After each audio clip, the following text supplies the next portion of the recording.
I'm not very good at this, am I? Well, today, fifth graders, we're going to talk about percents. And you might wonder, what does percents have to do with basketball? Well, I'll tell you this. Percents are another way of making parts out of a whole. So I could say, if I shoot 100 basketballs, how many baskets will I make? So my percent would be how many total shots I made out of 100. And I'm going to keep going, maybe till I get to 100.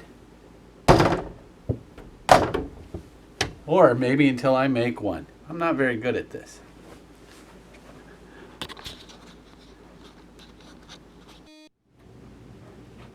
All right, I told you I wasn't very good at this. I ended up making 32 out of 100 shots. So I threw the ball 100 times, I got 32 shots. And there's a couple different ways I could write this as parts of a whole. The first one we're really familiar with, and that's writing it as a fraction. If I write this as a fraction, my numerator would be 32, and my denominator is 100. Another way I could write it is as a decimal. We've looked at turning this into a decimal. We know what that would be. It would be 32 hundredths. Well, the third way we can write this as parts of a whole is writing it as a decimal. So I could say, what percentage of the shots I took went in the basket? And the very simple answer to that would be 32%.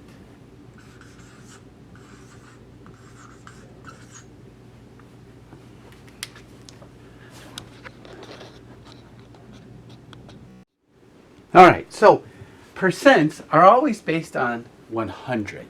So when we get that idea, we're always thinking that a percent is some part of 100. Whether I take 100 shots or I ask myself, in my garden I have 100 flowers, what percent of them are roses? Well, it would be based loosely, or it would be based on 100. So I can ask myself this question then. What is a percent of 15 out of 100? What is the percent of 37 out of 100? What would be the percent of 6 out of 100? And this is fairly simple. 15 out of 100 equals 15%. 37 out of 100 equals 37%. 6 out of 100 equals 6%. When we have that kind of wordage, that's what it's meaning.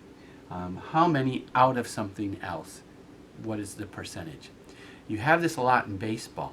You have something called a batting average that batters have, and what that takes is how many hits did they get out of total number of times they went to bat. So that gives them a percentage of how often they get a hit. So this percent is used fairly often. In a moment, you're going to see some questions on the board that I'd like you to write down and just see if you understand it.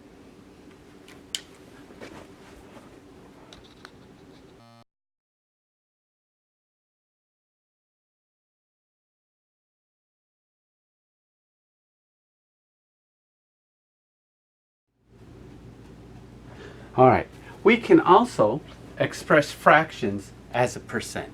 Notice these all have denominators of 100.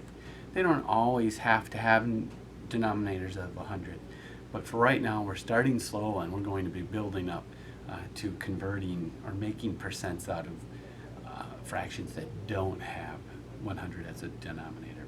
But for right now, this is what we're doing. So how would I write 5/100ths as a percent? Well, this is quite simple. I take the numerator, which is the number 5, and I just put a percent sign behind it. Same thing with 37/100ths. Well, my numerator is 37, so 37 out of 100 is just 37%. 85 over, or 85/100ths, or 85 over 100.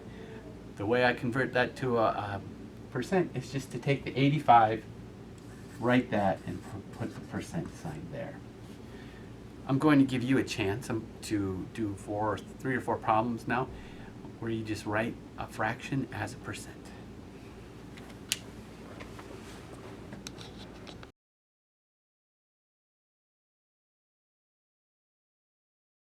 All right, our next step is to express each fraction as an equivalent fraction and as a percent. So if you remember what an equivalent fraction is, it's basically just a way to rewrite a fraction or a decimal in a different way that equals the same amount. So 4/10, we know that an equivalent fraction of 4/10 would be 40 hundredths. So that's equivalent. And then we can take that a step further and change that to a percent. So 40 out of 100, or 40 hundredths, is equal to 40%. 9/10, an equivalent fraction for 9/10, well, the easiest one for us to use would be 90 hundredths, or 90 over 100.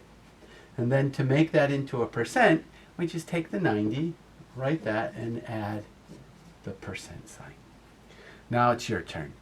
Go ahead, look at the screen, and just write down first the equivalent fraction for the fractions on the screen, and then write them as a percent.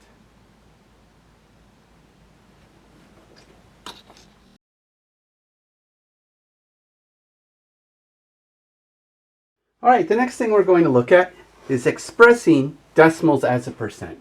This is pretty easy because right now what we're working with is decimals that go up to the 100th place value. So since they're already in the 100th place value, all we have to do is write the decimal as really as kind of a whole number in its own sort of way and add a percent sign. So 32 hundredths equals 32%. 49 hundredths, we already have to the 100th place value, so we just rewrite it as 49 hundredths. This, if you remember, is 3 hundredths. It has the two decimal places, or place values. So we write this as 3% because it's 3 hundredths. Notice here, this is 5/10. Well, how do we write 5/10 as a decimal? Well, if we needed to write an equivalent fraction of, or would be 5/10, which would equal 50 hundredths, which of course equals 50%. This would be easy to confuse, but 5/10 is bigger than 3 hundredths. We need to remember that.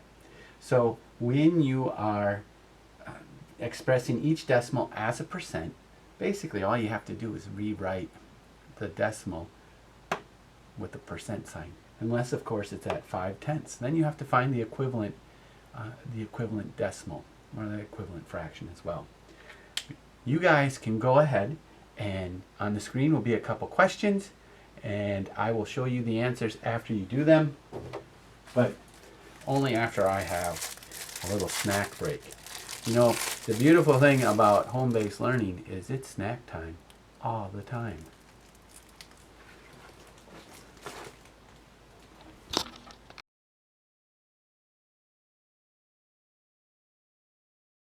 All right, small children, the next big step is learning how to put percents in the simplest form. It's not much different than the way we normally do it. It just looks a little different because they're written as percents. So the first one we have is 32%. We already learned how to take a percent, or how to take a fraction and change it to a percent. We can do the same thing in reverse. 32% equals 32 over 100. Now once we have the fraction, we can change it, we can simplify it. So the greatest common factor in both of them, I believe, is 4. 30, no, would it be 4? Is 8/25. So when I simplify that, I get 8/25 because I divided each side by 4. So 32% in simplest form is 8/25. 60%, well, if I write that as a fraction, that becomes 60 over 100. And when I think of what is the greatest common factor, the greatest common factor of both is 20. So 60 divided by 20, 100 divided by 20 equals 3/5. So 60% in simplest form is 3/5. 96%, same thing. We have 96 over 100. And the greatest common factor, well, I think is 4. When we divide by 4, we end up with, I believe it's 24/25. 96% in simplest form is 24/25. All right, I'm going to give you a chance. Do the problems on the screen. You can just write them in your little notebook, and then you can check the answers.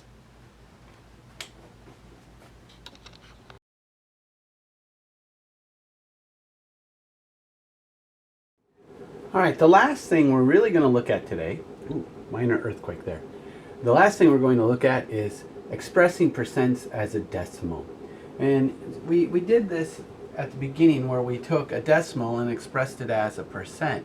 And since percent, that percent sign basically means hundredths, all we have to do is write these numbers as hundredths.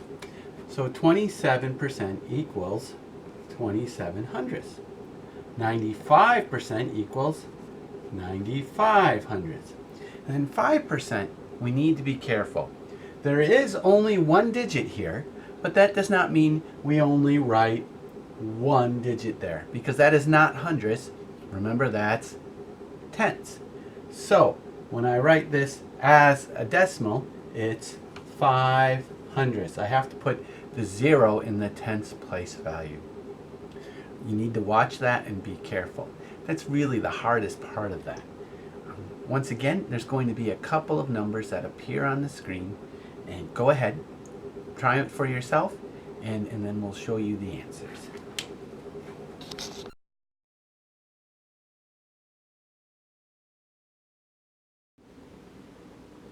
All right, I'm going to make one of these on screen so you know I can do this. Still nothing. Well, that was our introductory lesson on decimals. Later, or throughout the week, we're going to be studying decimals. That's our newest chapter on it. I think you guys were able to master the decimals that we did last week without a problem. There's some questions posted on Class Dojo on a sheet. Go ahead, answer those questions, print it out if you can. Otherwise, just write them in you can just write the answers in your homework notebook. You guys do that, and I'm going to eventually make one of these shots. Ah! Oh, look at there. Who's the boss?